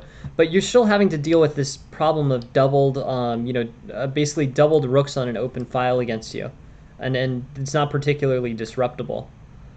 Let's look at the engine line. How does the engine deal with this? Basically, engine plays e5 as early as possible. Then it plays bishop f5. Then on king d2, it wins d4. That's what it is. Yeah, okay. That took me I mean, honestly, the only way I can do this quickly is with the computer analysis. But that's the answer to at least what the tactic is. Basically the eval shifts aggressively after rook to f2. And you're right. Basically with rook fc8, this rook is, basically these two rooks are applying pressure on rook to c1, and the knight's no longer movable. So the response is, why not h3 and then g4? It's because even with h3 and g4, this this e5 resource is going to be there. The e5 resource comes into play as soon as rook is placed to f2. There's no line with rook to f2 that doesn't involve e5 and bishop to f5. Is the point. So this rook doubles, preventing this knight from moving and preventing this rook from ever moving. And then regardless of what white does, h5 is coming, e5 is coming. So e5 here, and then either pawn can take, bishop f5, rook takes d4. Or if the king goes to the side, then rook takes c3. But yeah, that is a better play for black. So here, no matter what, after rook to f2, e5 and bishop to f5 are coming. And then you can't really you don't really have much to go from there. So h3, g4 isn't fast enough to meet e5. If you play g4 immediately, so say here h3 instead of rook to c2, h3, e5 gets played immediately, g4. But as soon as rook to f2 is played, black wins. There's no way that bishop to f5 isn't coming after rook to f2 is played, is my point. So anyways, that's interesting. But I think that's the key part of this game is that the move that was unplayable, or the move that causes white a lot of problems, is not necessarily rook to c2. The problem actually emerges as early as rook to f1. It's better to play knight to e2 or probably knight to e2 is better than knight to a2. But you have to do something to fix this problem because, this rook is posted very well on c4, so you have to do something to clean off that rook on c4. Probably knight to e2 this move.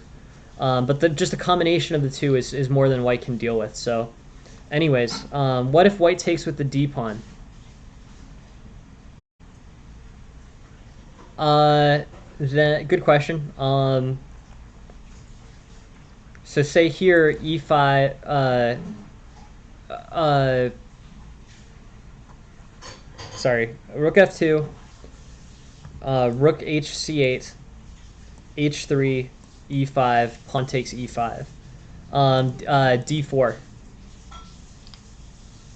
Yeah, d4 wins the piece there. Good question, Lord. Yeah, if there's ever questions, yeah, always feel free to ask questions. But d4 is the refutation with d takes, and on f takes, bishop takes f5. But yeah, that's what the move is. So yeah, so the game, the eval shifts and the game, white's in serious trouble after rook to f2. So that's the move to look at. I like interesting question, Lauren. I'm thinking actually tacos. I'm kind of I have a Taco Bell on my block, so I'm like I don't know. I like the weird things from Taco Bell, like quesarito, and the cheese roll-ups are really good. Anyways, that's the idea. So this threat basically, this rook to f2 is the move that changed things. That's yeah. Why not both? That is a good. All right, that's the best answer, Lauren. I like that. Yeah. So rook to f2 is better than or rook to f2 is the blunder. Knight to e2 is an improvement of for white here. And then there's still problems for white after knight to e2. I don't know if e5 at bishop f5 is still going to be a threat, but this doubled rook and this rook placement on c4 is going to be really difficult. Would rook to f1? I don't know. I'm not sure I can help you much with that one, Lauren. But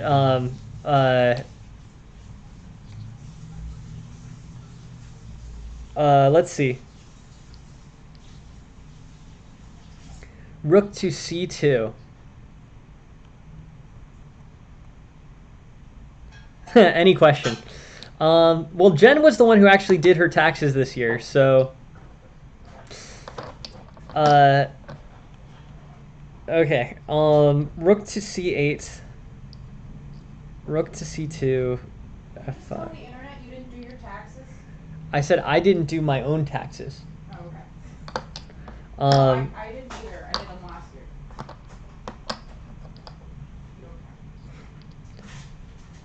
So yeah, so yeah, e5, king to d2.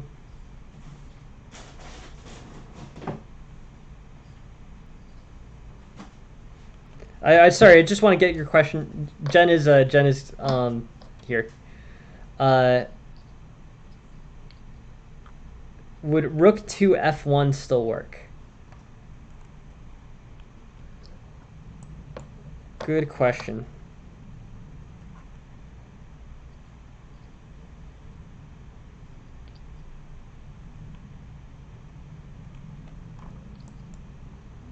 Yeah, I think so. Yep, I think that's a good question, Flip Flop. I think basically that is better. Rook to f1. Yeah, I think rook to f1 works. Rook to f1, and you don't have any. You basically don't have problems that stem from the knight moving. That's what really causes the issues here. After rook f2, rook to c8, this knight can't move. And then the knight needs to be defended. And then if you defend the knight, you need to defend it with rook to c2. But the lack of defense on the rook on c1 is what's problematic. So rook f1 here, and this rook is here. So, anyways, knight to d2, rook takes, and yeah, knight takes c1. But yeah, so that ends up being good for white, I think. Or that ends up being better for white than the actual game. But thank you very much for sending. Yeah, thanks very much for sending the game, Sauerbaum. I think that's really where the key. You've done very good analysis. And you played a very good opening. I mean, basically the opening was, the opening was good, and you were in mainline Tarash territory for, for quite some time. So basically here, white is fine. This ends up being cool. Yeah, thank you very much for joining, Alexandre. Please, please keep feel free to send games, and thank you very much for being here. Yeah, good night, Alexandre. And if you want to play, we have that simul coming up next Tuesday. Or you could just match me or whatever. I don't know. Anyways, good question, Sarah. The F4.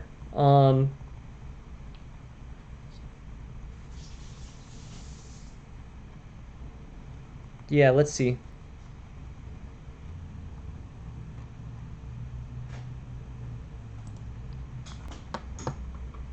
Okay. Uh,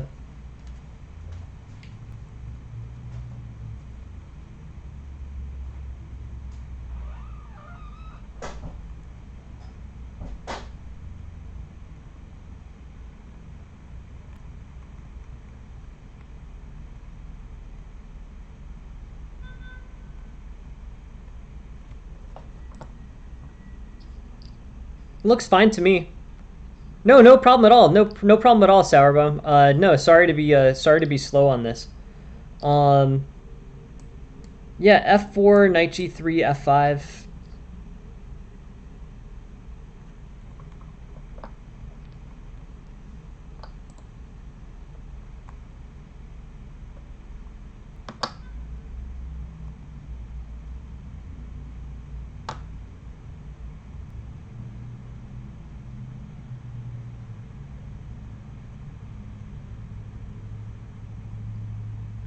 Why would you be pushing for F5?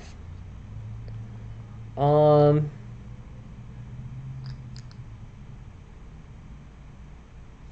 yeah, I agree with that. Yeah, I don't think there's much reason to play F5. I guess you want to try to simplify and start a kingside attack, but honestly, I don't think a kingside attack's the best route. Maybe, yeah, yeah. Trading the F pawn for the E pawn doesn't really make a lot of sense. Yep, you're right. You're right about that, Sourbound. In terms of improving the position, the things that I'm looking at are like knight to e5. I'm thinking like king to h1, knight to g1, knight to f3, knight to e5. That I think is the best idea. Um, I'm also wondering about opportunities on h7, but there's probably nothing there. There's probably just not enough stuff there. So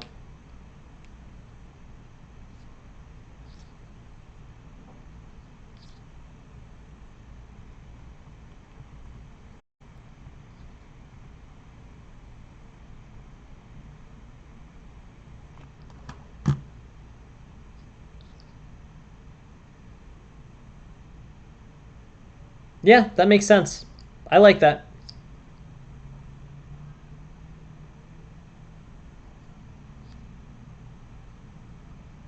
Yeah, e6 does appear to be a weak and a relatively weak target. I think you can play rook e3 and threaten e6. That makes sense. And yeah, maybe g4 f5 could be good.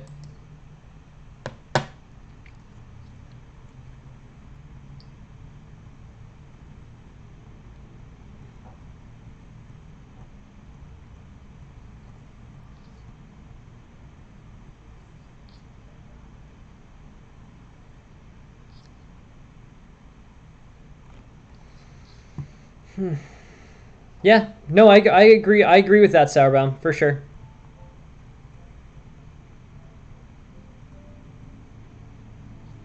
So, yeah. All right. I think that's good for that game. Yeah, I don't think there's much in the way of f4 versus f5 play.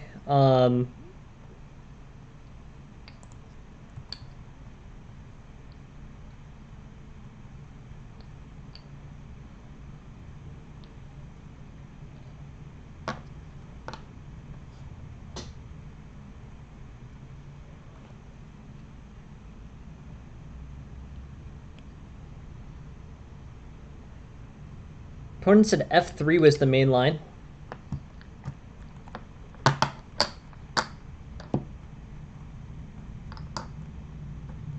I don't think that's... I mean, to be fair, I don't think this is really... I mean, f3 is a line here, but rook to c5 is actually the most commonly played. f3 versus rook to c5.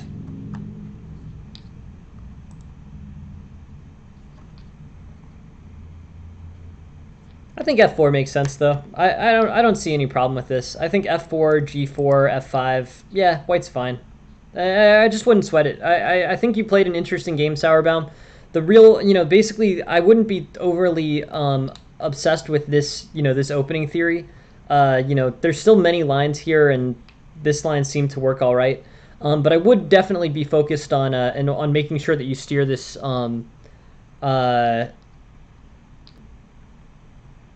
I'm not sure I understand the question, Sauerbaum. But anyways, what in terms of playing against f5? Yeah, I'm not sure.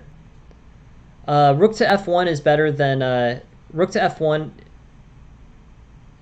Oh, nah. I don't think so. But anyways, let's just. I'm ready to move on to Tarash's game. This line basically didn't seem to be. This line didn't really seem to work out super well. I think that the opening lines were fairly solid, but I don't think that it played out into the most solid way. Basically, white can kind of steer away from this, and there's no problem. So, anyways. Thank you very much for sending the game, Sauerbaum. Please keep sending them. I'm always happy to look them over. And I think it was really a tactical mishap. I wouldn't be super obsessed with the getting the opening exactly right. I would instead just really maximize. Basically spend the most time thinking about this tactical play and the impact of that. So, anyways, thank you very much for sending the game, Sauerbaum. Please keep sending them. I'm always happy to see these analyzed games. But the main point in terms of evaluating this game was white was in pretty bad shape after rook to f2. After rook to f2 here, there were problems with this position. Well, I mean, here's the thing. Even if you have extremely well-prepared openings, your opening knowledge for any specific opening is going to only come up about 10% of the time. I mean, let's say you're fantastic theoretical understanding of like the Sicilian dragon or something.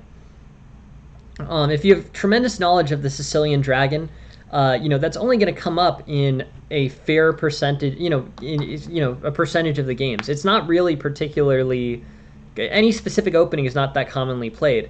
But the truth of the matter is that tactics come up in every single game. Every game has tactics. So, the value of studying tactics and making sure your tactics are accurate is very high relative to opening theory. I mean, you do have to circle back eventually and learn the opening theory. You'll end up starting to get losses due to opening misplays, but getting your tactics to be extremely strong is very, very valuable. Just keep that in mind. Anyways, that's what I'm saying, and thanks very much for sending the game. But yeah, I think the opening was perfect. You guys played fantastically. But the tactical play was really where black got some opportunities. Anyways, thanks for the game. Thank you. Please keep sending them. I'm always super happy to look at them, Sauerbaum, and thanks for sending it. Let's take a look. Tarash's game is the last one of the night, and no,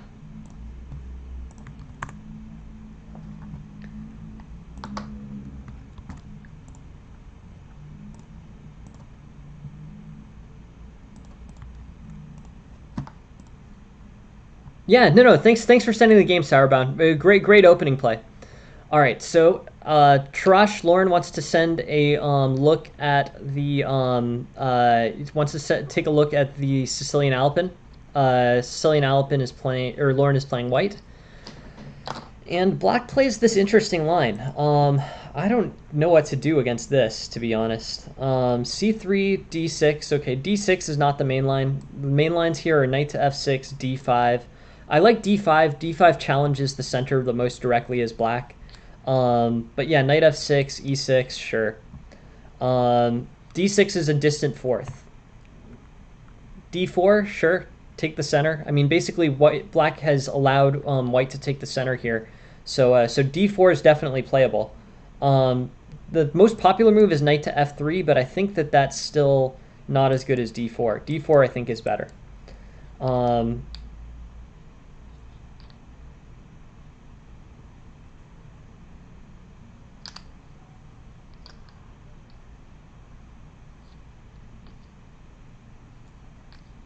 uh, assumed black played B6 in order to avoid a trade of queens.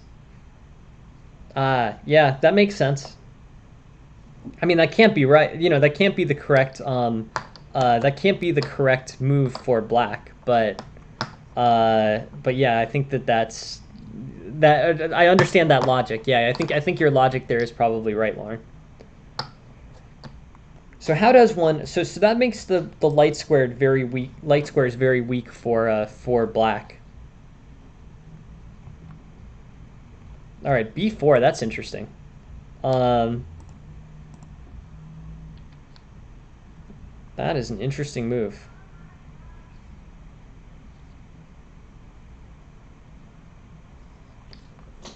Um,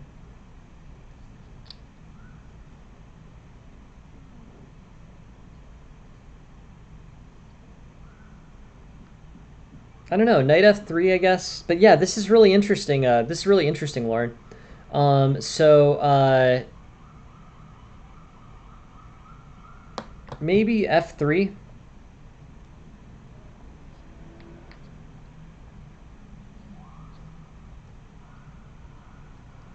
Interesting.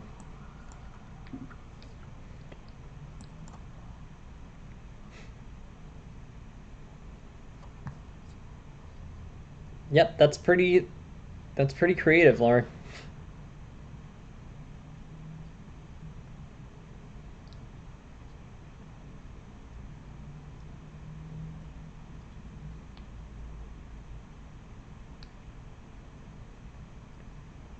Um, sure. So moves for white. I think knight to f3, bishop to c4, queen to b3, bishop to e3. Um,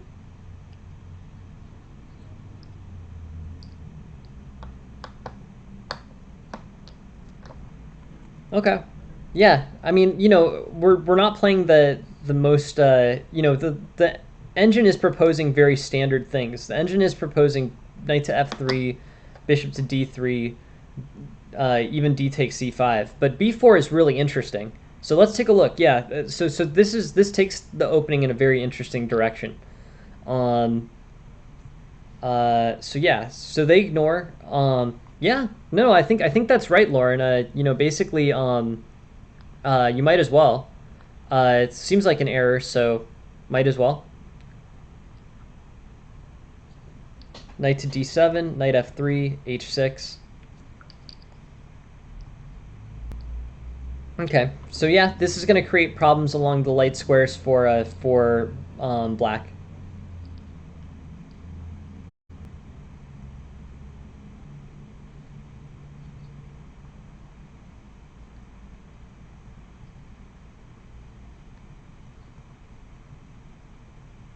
Well, you're one after this, though.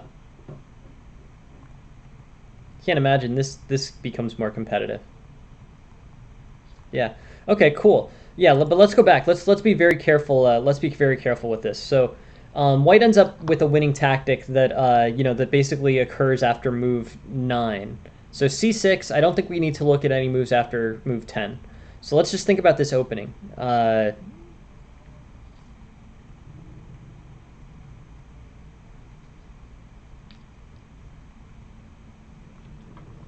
So your capital, you have a big center, so c3, d4, e4, that's good. And then you have pressure from b5 onto e8. a6, bishop c6, rook to b8. pawn takes. And this is a huge error for black. Okay, interesting.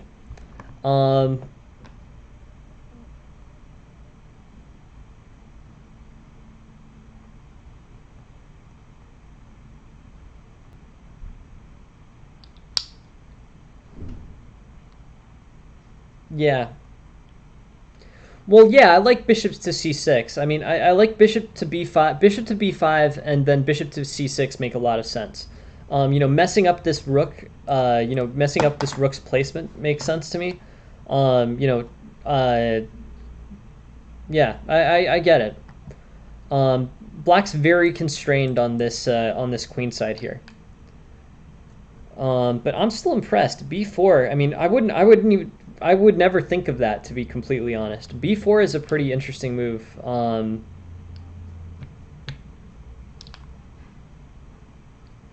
Yeah, I would just play straightforward developing moves here, but sure, b4 is an idea, basically an idea to try to capitalize on errors by black.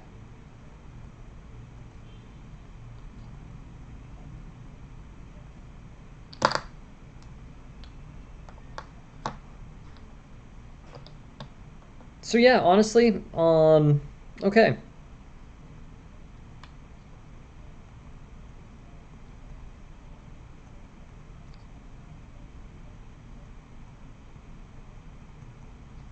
Yeah, white ends up with a big position there. Yeah, I mean, I don't know. I guess I don't see any errors really. I think white just played well. Up until move 10. B4 is a really interesting way to try to capitalize on this error. White's gonna but to be fair, white's gonna end up with a good opening, like basically good good center out of the opening no matter what. Knight to f3, bishop to f4, bishop to c4,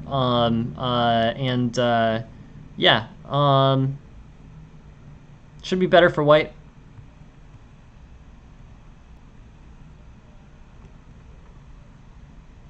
C takes b4, then you were saying you want to basically not play that, so knight to f3, or what were you thinking on pawn takes b4? Were you thinking bishop to c4, or were you thinking knight to f3, or some other difference?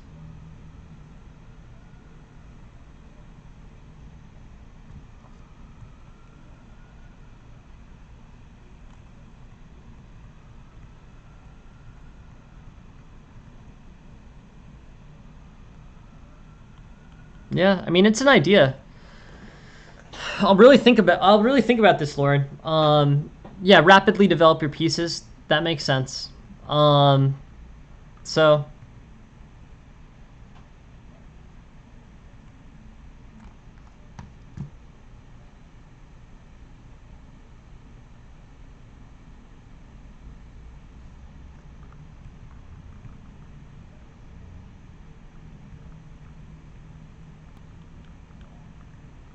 yeah, that makes sense. That's a plan. That's a plan, Lauren. I understand. I understand your thinking there. So yeah, honestly, I feel like white. You're playing a move that is particularly thematic. You have a coherent plan in mind. I think that's probably the most. That's probably the best option. Is that is that you have an idea of what you're playing with b4. I would keep knight f3, bishop to e3, bishop to c4. I would just go with the standard developing moves there, but you have a plan that relates to b4. You might as well play b4. And this game ends very quickly, so good c6 there, and game's pretty much over. So yeah. Yeah, I get it. I like it. I mean, I don't think there's any real reason for, basically, I don't think there's any real reason here to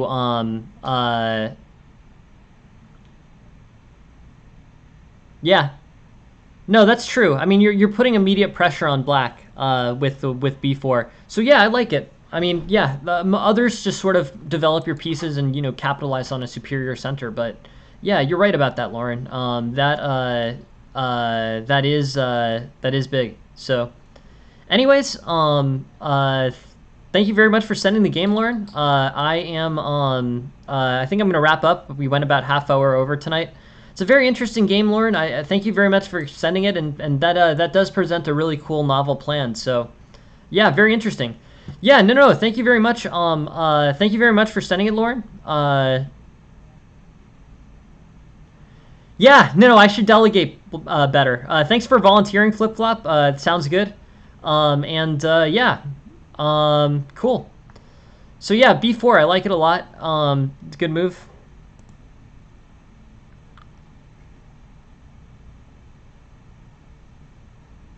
And yeah, thanks very much. Yeah, no, it really is. It's a coherent opening plan. If you have one of those, you're probably ahead of about 90% of players already. And yeah, definitely keep sending the games, Lauren. You won this one by move 10. That's pretty good reflection of a good opening. No errors for white, just solid play and a win by move 10. Can't add a whole lot, but that's a very interesting thing. Thank you for sending the game, and thank you for showing off that line, Lauren. I really appreciate it. Very interesting stuff. And yeah, everyone, thank you all very much for being here. Thank you all very much for sending in games. Next stream is at 8 a.m. Eastern tomorrow morning. Yeah, I'm really looking forward to yeah, seeing some more games. And yeah, thanks very much for being here. I really appreciate it. Appreciate the time.